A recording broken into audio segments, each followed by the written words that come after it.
नमस्कार दोस्तों, Awadh coaching institute में आपका स्वागत है। अब तक हम लोगों ने जो फिगर्स ऑफ स्पीच देखी है वो मेरे पिछले 2 वीडियो में आप जाके पा सकते हैं।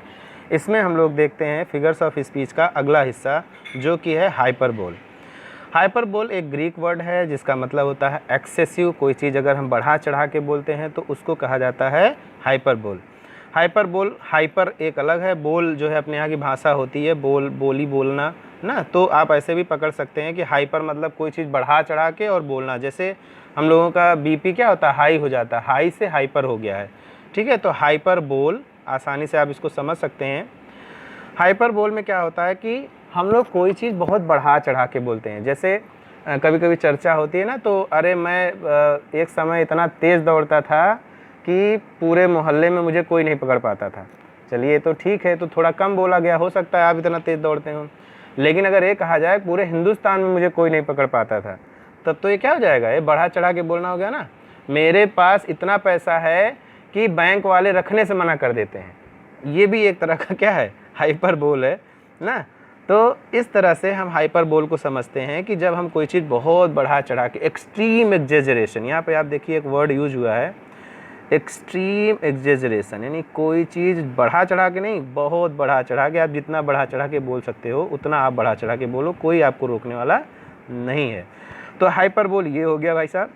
It is the opposite of under statement. Under statement का मतलब क्या हो गया कि भाई कोई चीज़ मर्यादा में बोलना, और ये उसका उल्टा है, अपोजिट है। आप जितनी मर्जी बढ़ा चढ़ा के बोल दो।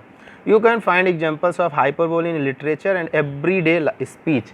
अब इसका जो है लिटरेचर में भी पा सकते हैं एग्जाम्पल, और पर डे जो लोग बोलते हैं, आपस में बात करते हैं, वो भी आप पा सकते हैं। अब इसको एग्जाम्पल के थ्रू समझने की कोशिश करते हैं। She wept ocean of tears. उसने कितना रोया, उसने इतना रोया कि समुद्र बना दिया रो करके, यानी आंसुओं का एक समुद्र तैयार हो गया। उसके रोने से ही समुद्र तैयार हुआ, ये भी बोल सकते हो आप।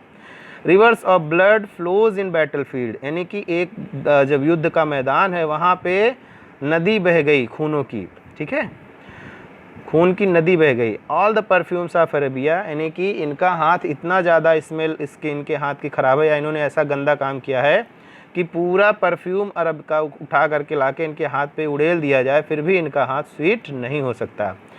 Belinda smiled and all the world was गे।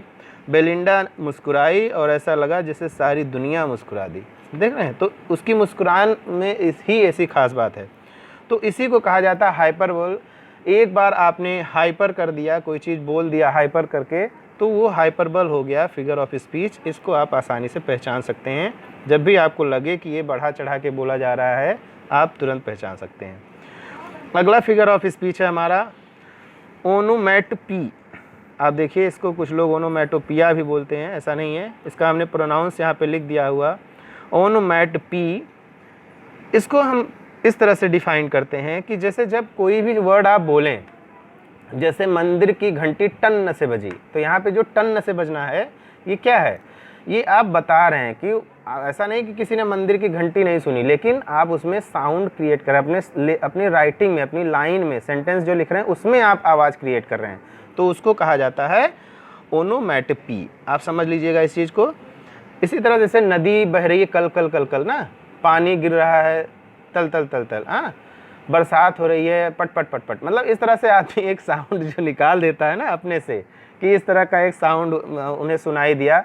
और ये साउंड आप ऐसा बोल के नहीं, बजा के नहीं, आप अपने सेंटेंस में लिख रहे हैं। तो जहाँ पर भी आपको साउंड दिख जाए, ध्यान देना, जहाँ पे आपको साउंड दिख जाए, पिया, समझ रहे नहीं, यहाँ पे ना ओनोमैटोपी, तो जहाँ पर भी आपको साउंड दिख जाए वहाँ आप ध्यान देना क्या है कि यहाँ पे ओनोमैटोपी है। फिगर ऑफ स्पीच पहचानने का ये अच्छा तरीका है। कुछ एग्जाम्पल हमने दिया हुआ है, जैसे door open with a bang, मतलब दरवाज़ा जब खोला धड़ाम से खुला। तो यहाँ बैंग जो है, बैंग वर्ड का क्या मतलब होता है, धड़ाम से। द स्नेक्स आर हिसिंग, तो जो स्नेक्स की साउंड है वो हिसिंग, इस तरह से आवाज़ निकलती है।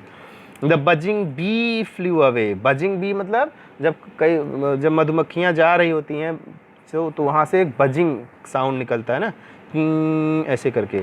The sack fell into the river with a splash, तो यहाँ पे आप देखेंगे कि अगर जब आप बोरा है ना, बोरे को रिवर में डालेंगे ना, या आप ही कभी नहाते समय ऊंचाई से कूदिए पानी में तो क्या होता है, छपाक से आवाज़ आती है ना, तो वही चीज़ यहाँ पर भी ये कह रहे हैं। तो यहाँ पे आप देख रहे होंगे कि हर जगह जो साउंड है वो सेंटेंस में ही आया है, ना कि अलग से आपको सुनाई दे रहा है। तो सेंटेंस में जहाँ साउंड हो, ध्यान दीजिएगा, सेंटेंस में जहाँ साउंड हो वहाँ ओनोमैटोपी होगा। और इसी से आपका फिगर ऑफ स्पीच ख़त्म हुआ, जो आपके क्लास 12 के सिलेबस में है। कोई चीज़ ना समझ में आई हो मुझसे आप ज़रूर पूछिएगा। अगले वीडियो में हम लोग पहली जो पोएम है हमारी, the character of happy life, उसको हम लोग पढ़ेंगे और बहुत बेहतरीन तरीके से पढ़ेंगे। जो मैंने आपको फिगर ऑफ स्पीच बताया है, इसके साथ जो मैंने पोइट्री बताई है, आपको बहुत सारी चीज़ें आसानी से अब समझ में आने लगेंगी।